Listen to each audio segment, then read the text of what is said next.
So welcome everyone. I'm very excited to be here with you today talking about running Linux in Azure.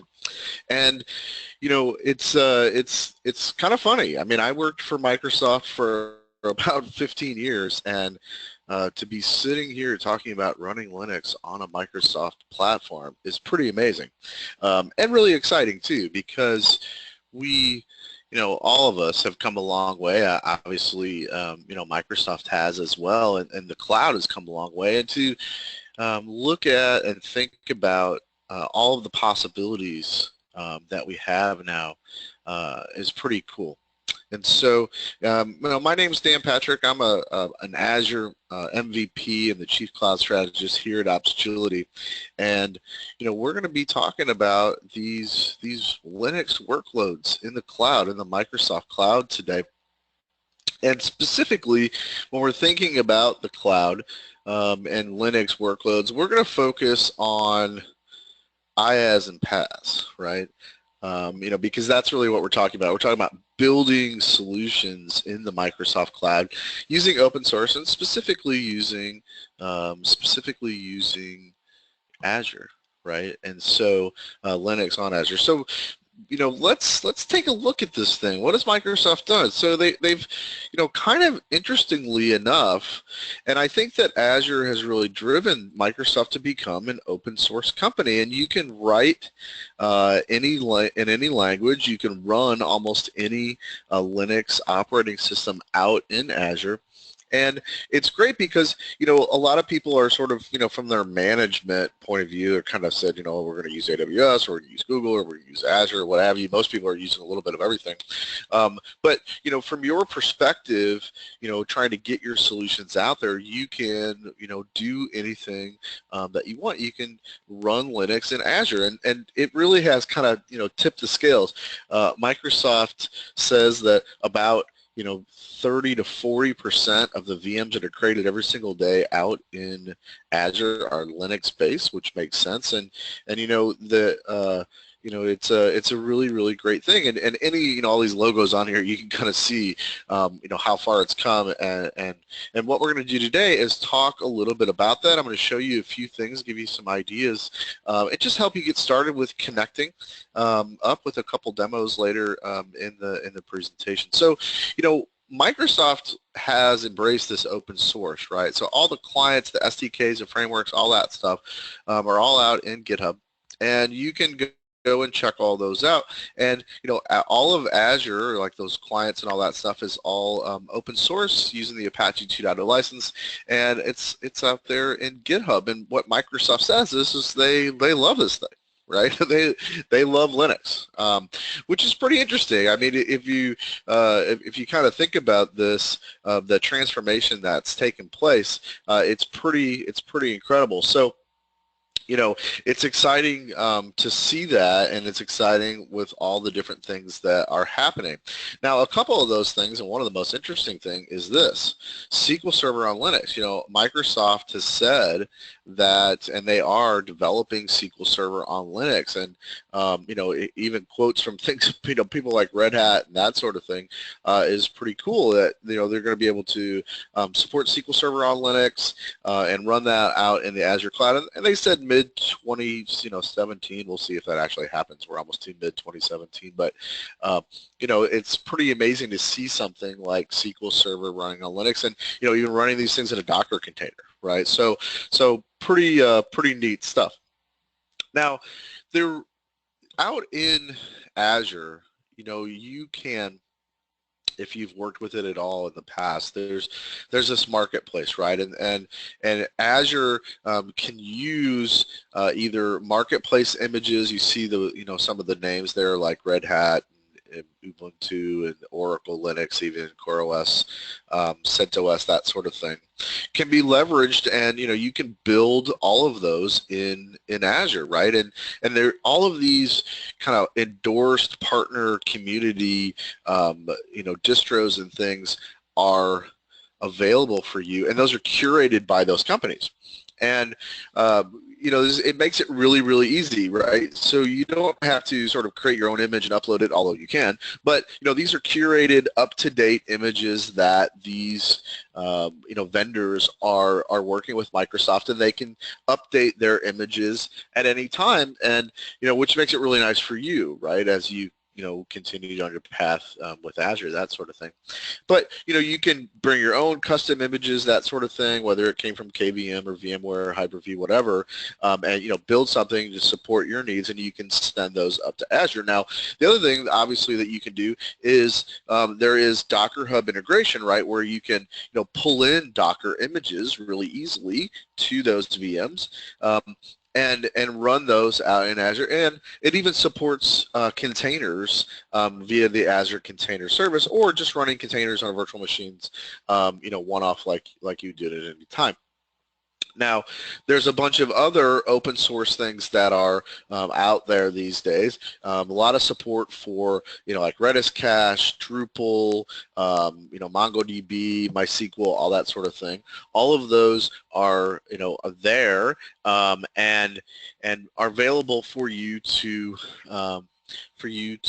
leverage for your solutions, and make it, kind of bang your head on the keyboard easy to run these Linux solutions out there. Now, if you think about the stack top to bottom, you can see this. This is amazing, right? So any language, any data source, any operating system, any device, all these things will work, right? So if we kind of bottoms up this here from an infrastructure point of view, Ubuntu, Red Hat, SUSE, any images from, Debian, Bitnami, even Oracle, that sort of thing, and of course Docker down in the end, which is really, really cool. From a database perspective, Hadoop, Couchbase, ClearDB for hosted MySQL, Cloudera solutions, things like that. Any kind of solutions, Cassandra-based stuff is going to be supported.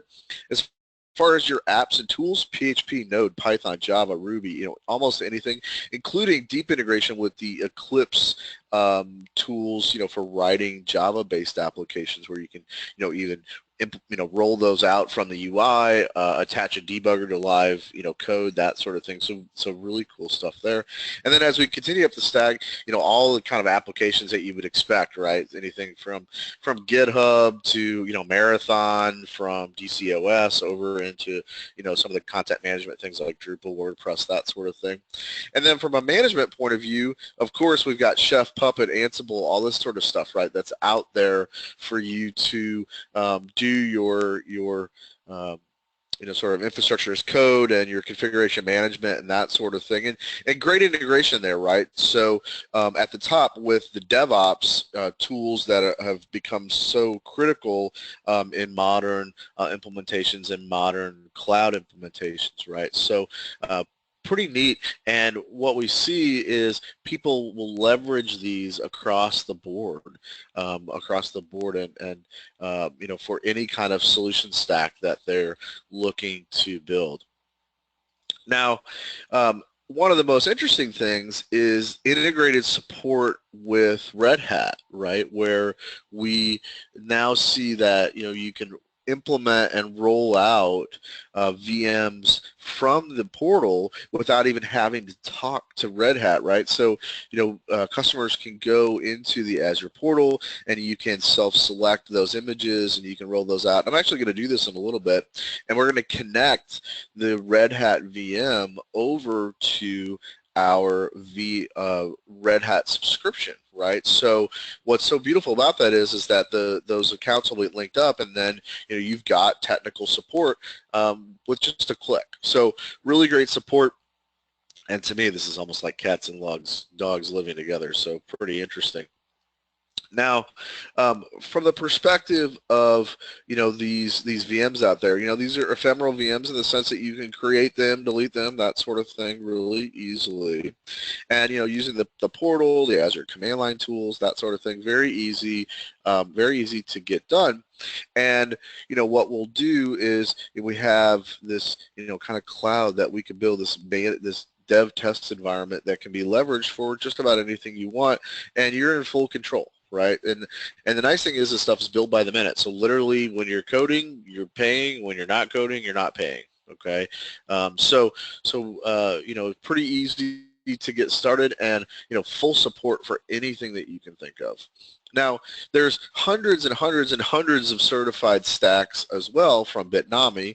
Bitnami is a fairly popular site that allows for kind of one-click deployments to any cloud, and Azure is one of those clouds. And you know, these are you know, kind of pre-built, purpose sort of driven solutions, right? Where you know, you just sort of click and then you're able to just, you know, get to the UI, right? So instead of building a VM and installing a bunch of bits and finding a bunch of arcane commands all across the web using Google or Bing, I guess, you can just implement this stuff and then, you know, hit a login prompt basically, right? So if you think about something like Jenkins or you know, some other sort of application, really super easy to do. Now, there's, you know, across the kind of implementation and integration and you know, DevOps spectrum, we see things like the infrastructure as code tools, the, you know, CI/CD kind of implementation tools from a DevOps perspective, and then monitoring management, along with platform as a service solutions being integrated like OpenShift and of course our reliance on Docker to make all of that really easily and make that work. Now, Linux is supported on Azure, obviously, and it does, you know, get an SLA, but you have to use these specific endorsed distros, okay? Now, you might be able to, you know, upload something and get it to work, but that doesn't mean that it's going to be supported by Microsoft, right? So Microsoft is relying on the QA of these other vendors to make sure that the distribution works and that the Linux integration tools from Microsoft also works. Now, those Linux integration tools are basically the Hyper-V drivers, right? So you know, and those are, you know, upstream. Microsoft puts those in the Linux kernel, so it's not like, you know, this isn't something that isn't native. It's been native for a while, but still, it's important to make sure that the Linux agent pre-installed and that these versions are the versions that you're using for support. And by the way, FYI, be careful because there are you know, Linux and Unix variant operating systems in the Azure Marketplace that are not supported under these SLAs. The first one that comes to mind is FreeBSD. A lot of people like to use FreeBSD, which it's out there, but it's not currently supported for an SLA. Okay, so just be careful. Now, when connecting to a virtual machine, and frankly, even when you're building it, you have the ability to use a username and password or an SSH public key set when creating that VM and connecting to it. And I'm going to show you, you know, how to do this. Pretty easy stuff. I'm going to actually do it from a Windows box today, but of course you could do it from a Mac or wherever. You can, you know, leverage an SSH client. But you know, here we just put in the public key when we're creating this, and then, you know, provide the private key and our passphrase to get logged in. But you know, pretty easy, great support. It does support only using passwords, so buyer beware. You know, obviously recommend the SSH public key. Now, you know, some of the sort of interesting parts about this is, you know, kind of getting started, right? Well, how do I, you know, what do I have? So when you first get on a box, obviously, you know, back on the other side, we gave it a username. You're going to, by default, have kind of elevated commands. Now, you're not root. Root's disabled by default. So, you know, if you need to run some elevated privileges, like you want to do an apt-get update or, you know, a yum install, something like that, you're going to have to run a sudo command. But you know, that's not too hard. Maybe just sudo -i, so you're sitting on root, or sudo and then the command you want to run. And you know, depending on how you provision that sort of thing, you know, there's some differences in terms of when you'll get prompt for sudo and when you won't get prompt and that sort of thing. Now, one of the best parts about Linux, obviously, is bash scripting. It's been around forever, and it can be as simple as, you know, just a bunch of commands, or, you know, you can get more complicated. But, you know, here we see an example where, you know, someone's written a script. It's basically, you know, pulled out a file and, you know, unzip it and you know, install something. And you know, that's very useful. Now, what Microsoft provides you with is this Linux custom script extension, right? And the nice thing about this is you can, write your script and then get it debugged, that sort of thing. And then whenever you want to run that script, you could just, call your script using the portal, that sort of thing, and run this command to configure the box. And obviously, this is very useful when the box is being first provisioned, and it can be done like that, right? So, using a JSON template or something like that, you could configure a VM, install something, whatever you might want to with the custom script extension. Now, the way that looks in the portal is we'll go in and, choose the script, and this is obviously from your local machine. Here is how we're doing it. We're doing it from the portal. So we take our script and throw it up there, and then say, what's the command, right? So we're going to run bash install whatever this is, dvwa.sh, right? And that would run, and it's going to run as the system account, right? So it's going to run kind of like root, essentially. And you want to make sure you put a shebang in the top of your script so that people know what command to run. So in this case, it's bin bash, right? Use the boring end shell. Now, in terms of some deployment options, there's two main deployment options for running Linux workloads in Azure, and I've got a couple of things I'm going to show you here. And what we like to see is we just like to see either IaaS or PaaS kind of workloads, and I'm going to show you a couple things, the way those might look, and then we're just going to jump into demos, right? So get done with these PowerPoints. So here's like a typical workload in Azure, right? So I've got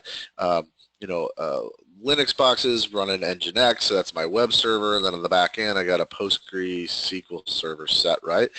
Cluster, and what we would do is we would see people coming in, they're going to be hitting that box, and then down to the other subnet, we'll have that stuff separated apart, right? So we've got a virtual network, and then we've got two subnets, subnet web, subnet SQL, and then obviously different namespaces. And you can secure this with what we call network security groups, so that maybe only web can talk to SQL, that sort of thing. And obviously here we're using a load balancer where we have four Linux machines up in the front, in front of our databases on the back end. Now, another workload that might be interesting, and this one's obviously much more complicated, would be like a JBoss, EAP, right, where we're running the enterprise applications out in Azure, and you can see a much more complex kind of setup here. We've got on the left-hand side our on-prem data center, and it's connected with ExpressRoute, which is an always-on, technology to connect your hybrid, or make your network hybrid talking to Azure. And then we have our address space of 10.0.0.8 for our virtual network, and then a bunch of load balancers and a bunch of different subnets. So let's kind of talk through this. So from the outside, we've got the internet there to the Azure infrastructure, and then that's wired up with software-defined networking to our external load balancer. Now our external load balancer is going to talk to what we call virtual our virtual machine scale sets, right, where we have these IaaS VMs that will scale up and scale down in a set, and that will be sort of our web front end. There's some DNS domain controllers or something like that out there over here in the web and subnet as well. And then we've got our internal load balancer here talking to our EAP subnets. This is where our business object layer kind of sits, and we've got two different clusters. So we've got cluster 1 and cluster 2, and the nice thing about this is that Red Hat and EAP supports this, like having multiple clusters, so if a cluster goes down or something like that, things can fail over automatically, and Microsoft supports all of that, for Red Hat here. And then on the back end, we've got an internal load balancer talking to a data subnet where we've got two, in this case it looks like MySQL servers, and then like a witness server or something there watching to make sure, all of the cluster machines are up, or deciding if one is down. Now, along this right-hand side, you see this network security group band where we see the various rules. And, the idea here is that we only want the different tiers to be able to talk to each other, right? So, we're looking at, you can kind of take a glance at these and get an understanding. But, inbound, we're saying, from the internet, we want to allow 80 and 443, right? And then, we're saying, kind of outbound, like what source is it going to go to? So it's really locked down, right? So, who it can talk to, that sort of thing. And then, across each different layer, you can see kind of the common ports and that sort of thing that are open where they're going to. So pretty interesting type of infrastructure. You can do very complex infrastructures like this in Azure. If you were to take this same thing, you also could have more of a DMZ style where, you're forcing traffic through, say, like a next-gen firewall, like a Palo Alto or a Barracuda next gen or something like that to secure this end to end, so you have very, very tight security as well as logging and that sort of thing, right? Now, the next kind of way we were talking about the two different versions is there is, of course, the platform as a service, the app service that Microsoft has for us out there, and you can run Linux out in Azure on platform as a service. Now, it is still in preview, you see there, but you can run Node, PHP, .NET Core applications, whatever you want to run, and then also you can call Docker containers from the Docker Hub, or if you even have like an enterprise private registry, right? That would be something that you could do really, really easily, and you could leverage that across the board. So now we're pretty much out of slides, which is a good thing. I'm going to pop over to a quick demo here, and I've got what looks like my machine here. It needs to wake up for me here. I'm going to have to, looks like I'm going to have to reconnect to this. Hold on for 1 second. And I'm going to connect to, I'm actually running a Linux box out in Azure with X Windows. So I've got a machine here.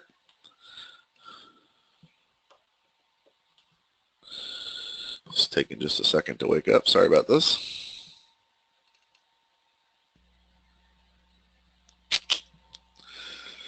Hello.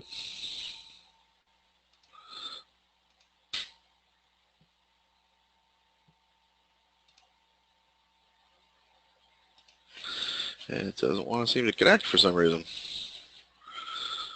I'll tell you what, we'll do this in a different way. I'm going to show you here my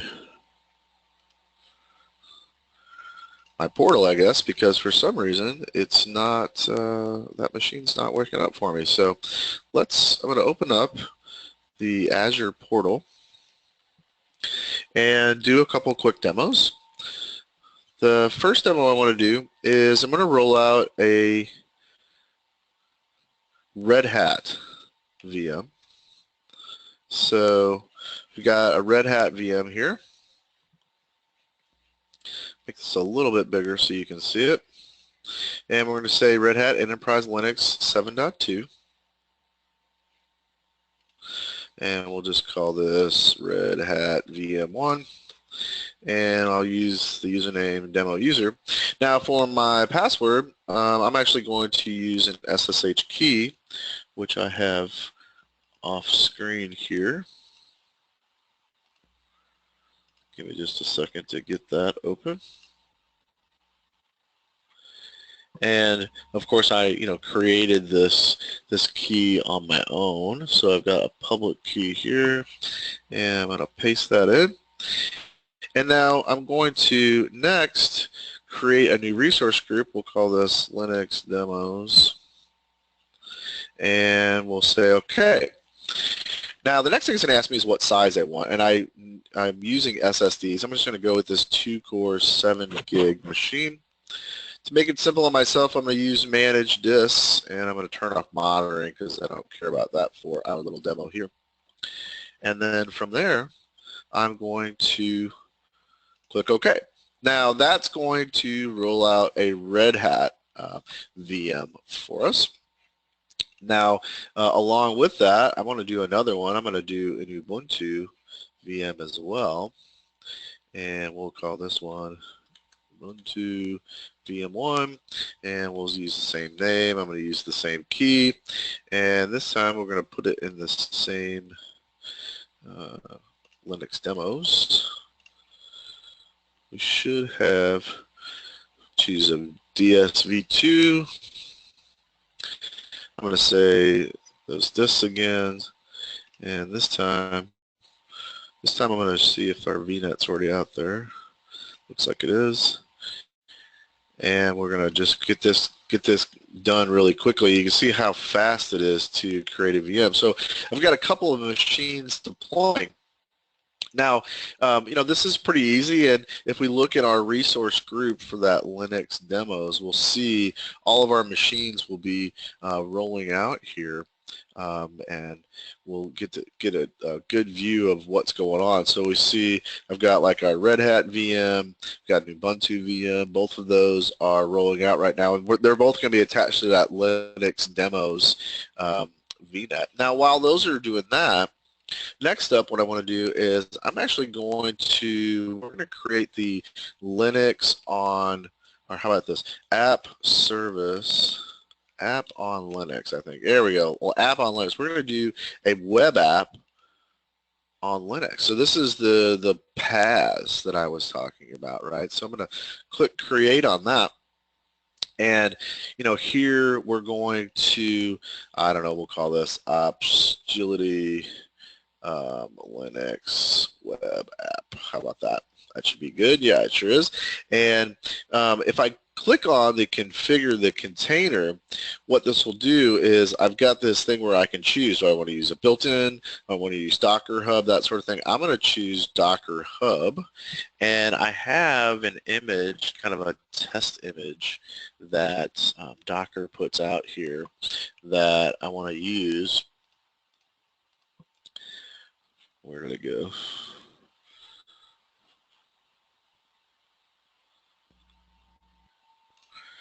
I've got it around here somewhere.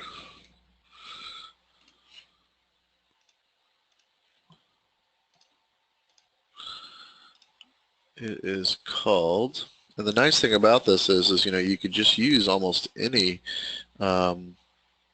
container that you really wanted to, so if you have a container out there, or maybe you want to use like the WordPress container, something like that, pretty easy. Here we go.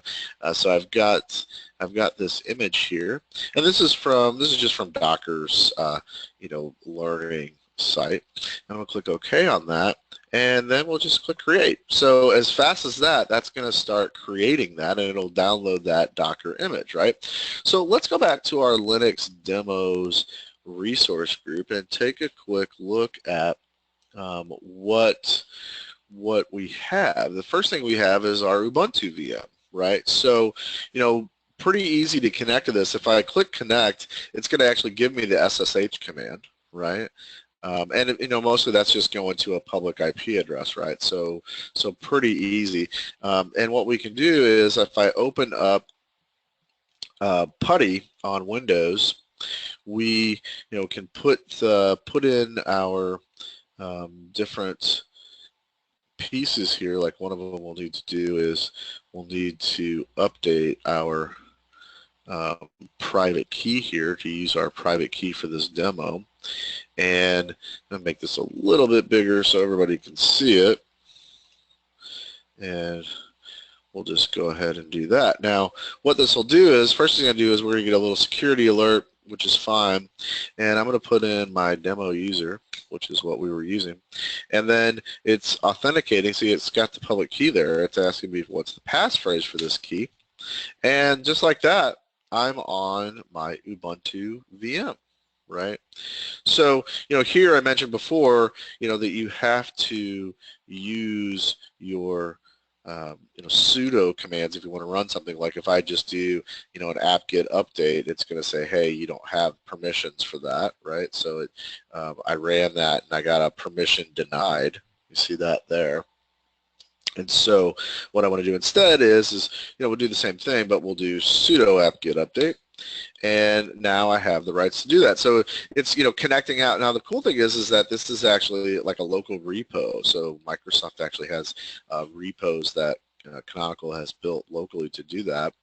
And then, from here I can, install maybe something else that I would want online. Like maybe I want to install Docker here, so I could do sudo docker, or let's do sudo apt-get install docker.io, and give it a yes. And now we're going to be installing Docker. Now the cool thing about this is that Microsoft actually supports the ability to, they have the Azure command line tool as a Docker container. So you can go out and you can actually pull that Docker container and run it from here, which is really nice. Now, I want to really quick change this color so that you've got a better color to look at, and we'll maybe even make this a little bit bigger again. I'm going to make it like a 20. So here we go. There we go. That's nice and big. Now, so we've got Docker installed. If I do a sudo docker version, I can see what version I'm on. And so we're good to go there, right? So if I want to pull this down, I would just do a sudo docker -it run -it, and then there's two different versions. There's the Azure CLI 1.0 and the Azure CLI 2.0. We'll just go ahead and use the 2.0. So for this one, it's Azure SDK, WAC, Azure CLI Python, and we'll say latest. And so that's going to pull that down. So, the Azure CLI container is coming down locally on this Linux box. We'll be able to run those commands here in just a second as soon as we get that installed. Now there's a couple different ways to get authenticated using the Azure CLI, right? So here we are now in the CLI, and I'm going to go ahead and do an AZ login. AZ is the command that you run for Azure, and you can see that here we've actually got it running. So it says welcome to the CLI, which is a good thing. So if I do an AZ login, I can log in interactively. Now what you see here is it gives me a URL. It says go to aka.mswhackdevice login and then put in this code, right? So I'm going to go ahead and do that. Let's go to aka.device login, and then our code there was, we can take this from here. Oh, I just messed that up. Hold on, we can't do that. AZ login. We're going to need a different code. Okay, EGYZ,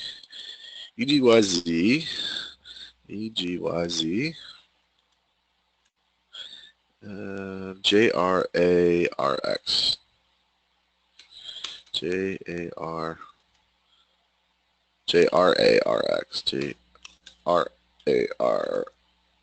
JRARX, and that should log us right in. So it's going to ask me for my credentials, which I've already logged in here, so that'll just take a second. And it says, you've signed in. So now we're going to go back over to our command line interface, which is in our Putty window. This will take just a second, and our container should be logged into Azure.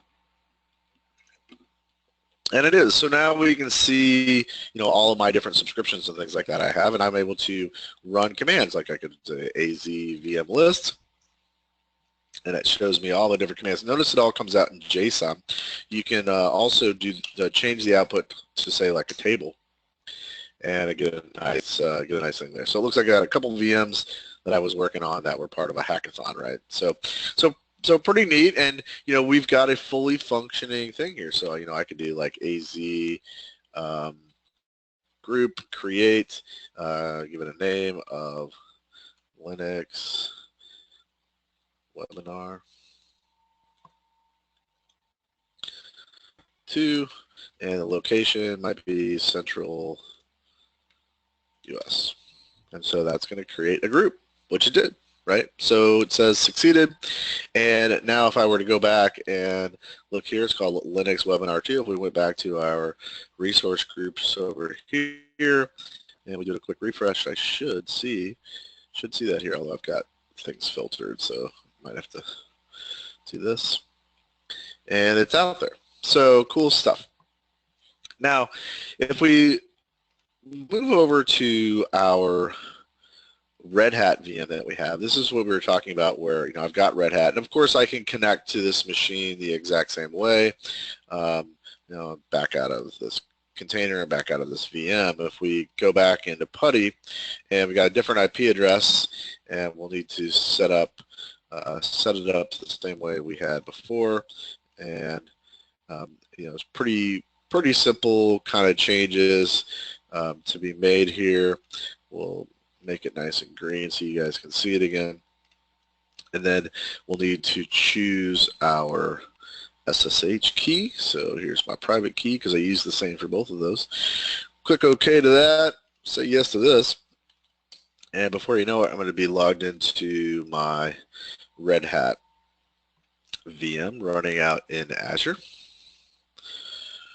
This might take just a second, which it did, and get the passphrase going, and now I'm here. And once again, so I can run maybe sudo-i. I'm sitting at root, and who am I? So I'm at root right now, and I could do a yum update, right, and would find all of the latest commands and the latest updates out there that need to be run on my Linux box.